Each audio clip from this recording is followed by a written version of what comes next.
Et on reçoit ce soir un auteur notamment de bande dessinée, c'est Georges Grard, dit Jeg. Bonsoir. Bonsoir. Et merci d'être avec nous, avec Jacques au dessin. Vous venez de publier le tome 8 des aventures de la bande à Aide. Alors Aide aux Jeux Paralympiques, c'est le titre de ce tome 8. On est bien sûr en plein dans l'actualité des Jeux Paralympiques qui arrivent dans 91 jours pour Paris 2024.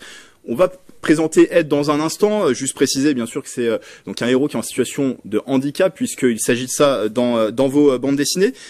Première question, pourquoi ce thème des Jeux Paralympiques? Pourquoi l'aborder cette année? On est en pleine année paralympique, c'est une bonne occasion?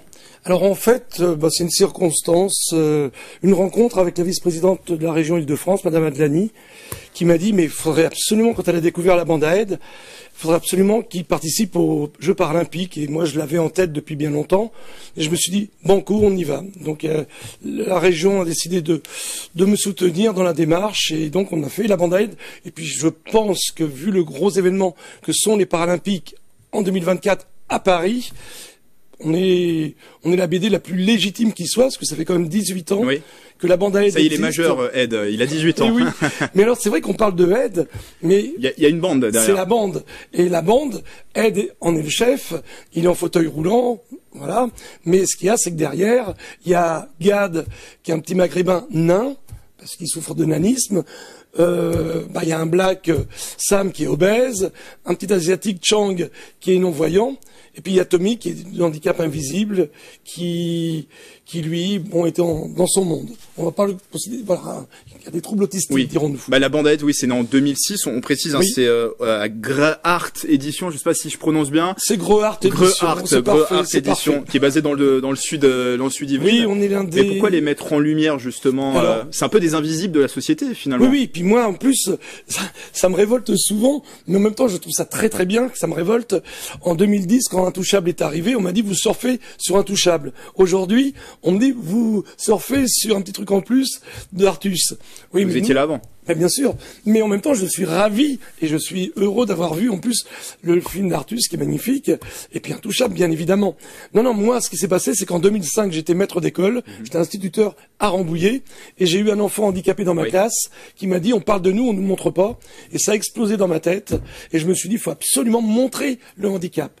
Et donc, je l'ai montré par le biais de ces cinq gamins qui constituent une bande. Il y a Arnaud, qui est sourd, qui arrive dans le tome 3 et qui va devenir directeur de la communication de cette bande. Puis j'ai rajouté un petit bonbon, la nana amoureuse de Aide, un petit bonbon sucré, Cathy, qui est valide. Et donc j'ai composé un couple anti-valide, Cathy et Aide, et qui fait grand bruit au sein des IME et compagnie. Ce sont des gamins de cité en plus. Ah totalement, oui, parce qu'on m'avait dit que c'était tabou de parler du handicap en 2005-2006, de le montrer. C'était tabou. Donc j'ai rajouté du tabou, et j'en suis très heureux aujourd'hui, parce que j'étais un précurseur, et surtout, ça fonctionne encore et toujours. C'est plus tabou aujourd'hui pour vous de parler de handicap? Non, il y a des combats qui ont été gagnés, mais encore tellement de combats à mener pour les parents, pour les familles, et puis pour les personnes en situation de handicap. Tellement de combats. Et non, c'est plus tabou. Et d'ailleurs, le cinéma le prouve, puisqu'il y a eu La Famille Bélier, Entre Intouchables et puis d'autres films. Vous disiez un petit truc en plus sorti cette année. Évidemment. D'Artus, un Yvelinois, voilà. Donc, bien sûr. J'aimerais bien le rencontrer d'ailleurs, pour lui dire tout le bien que je pense de lui. Et du coup, pourquoi la forme de la BD? Pourquoi choisir cette forme-là? Parce que montrer le handicap, c'était la base. Donc le montrer par la bande dessinée. Puis nous, avec Jacques, on avait déjà une bande dessinée qui s'appelait Léo et Luc, qui est un franc succès, puisqu'on a passé la barre des 200 000. Et donc, voilà, Jacques m'a dit, oh là là, tu ne touches à rien, tu ne cherches pas un autre illustrateur, c'est moi qui va faire la bande à Aide. Et là, on a 160 000 exemplaires vendus, alors qu'on est très peu en librairie. Ça se saurait malheureusement si les libraires vendaient les éditeurs indépendants. Et ça, c'est un combat d'éditeurs indépendants. Voilà.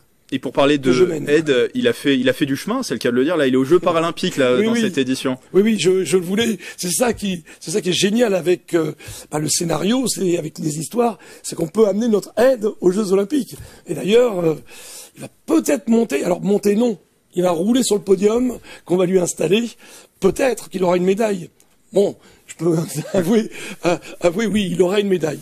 D'accord, ça sera d'or, d'argent, de bronze, mais il aura sa médaille. Il faudra acheter la bande dessinée pour de toute la bande d'ailleurs. le découvrir. Et évidemment, toute la cité va être mobilisée pour l'emmener justement aux Paralympiques et pour l'amener sur ce podium. Et c'est fait avec beaucoup d'humour. Il y a des jeux de mots, notamment autour du prénom Ed. Oui, mais autour Ed et nous, notamment, voilà, pour aider nous. Ouais. Mais entre autres, mais depuis 8 tomes, hein, parce qu'on en est au tome 8 quand même.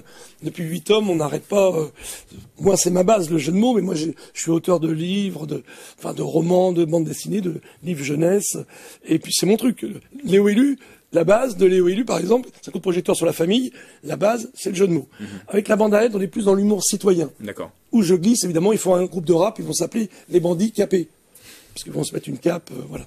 Et c'est pas la première fois que vous parlez de la thématique du sport. Dans le tome 5, qui s'appelait Va y avoir du sport, il y en était déjà question. Oui. Le sport, pour parler aussi de handicap, c'est un bon sujet. Ah oui. Mais le sport, c'est le vivre ensemble. En plus, moi, je milite pour des clubs omnisport. Mais omnisport valide handicapé. C'est-à-dire que voilà, je milite pour ça. Il faut pas cantonner le handisport le mardi soir à 22h dans une... Non. De toute façon, je pense que on doit voir le handicap. Et plus on le verra, plus on le rencontrera, plus le vivre ensemble sera fort. Et puis moi, toute mon œuvre, elle est fondée surtout sur la différence. Oui, parce que vous parlez du handicap dans d'autres BD, notamment Sparte, qui est autour d'un chien guide d'aveugle. Oui. Il y a aussi des ouvrages directement sur le handicap, le livre du handicap notamment. Ça vous vient d'où cet engagement? Alors en fait, moi j'ai écrit 118 livres, il y a que 12 livres qui concernent le handicap, mais c'est des livres forts. La bande à Ed, qui est quand même la première BD au monde avec des héros handicapés. Et puis, on me demandait de montrer le handicap, donc par la BD, puis à un moment, on m'a demandé de l'expliquer. Donc j'ai fait un livre bible, le grand livre des handicaps, à destination des adultes. Et j'ai été instituteur à Rambouillet et en Seine-et-Marne. Évidemment, j'ai fait le petit livre des handicaps pour l'expliquer aux enfants. Et tous les enseignants me disent, waouh, quel outil pour rentrer dans le handicap dans nos classes. Vous allez à leur rencontre des enfants justement pour parler de handicap? Très souvent, mais quand on m'invite, c'est ça. Alors c'est vrai que j'ai un petit déficit au niveau du Sud-Yvelines en termes d'invitation, mais par contre partout ailleurs j'y vais avec grand plaisir. Et d'ailleurs là je vais faire handicap à Lyon, je suis l'un des invités d'honneur. Enfin voilà, je fais plein d'animations. Mais c'est vrai que moi des fois j'aimerais me poser dans les Yvelines et dans le sud des Yvelines, mais pour l'instant je ne sais pas. Et vous écrivez en permanence. Là, c'est quoi les prochains projets? Parce qu'il y a cette BD qui vient de sortir. Alors, j'ai 2 collections jeunesse qui sont géniales. Mais vraiment, ça s'appelle Choisis ton livre. Alors, c'est choisi. Donc, je propose 10 livres. Alors, l'enfant, il choisit aventure policière, il va page 5. Et là, il a des choix à faire. Il va vivre une aventure policière. Jeu d'humour, voilà. Et donc, il participe et à la fin, il a une récompense. Il a une récompense, c'est des nouvelles ou des fables ou des contes autour du livre qu'il a choisi. Mais j'ai fait choisis ton métier, choisis ton animal. Et j'ai même pour les maternelles, la collection Voilà. Et on retrouve toute l'actualité de votre maison d'édition sur le site internet qui s'est affiché au cours de cet entretien. Gentil. Et on rappelle donc Ed aux Jeux paralympiques de Jacques et Jacques. Vous, donc Georges Gras, est disponible au prix de 11 €. Merci d'avoir été avec nous pour parler de ce sujet dans cette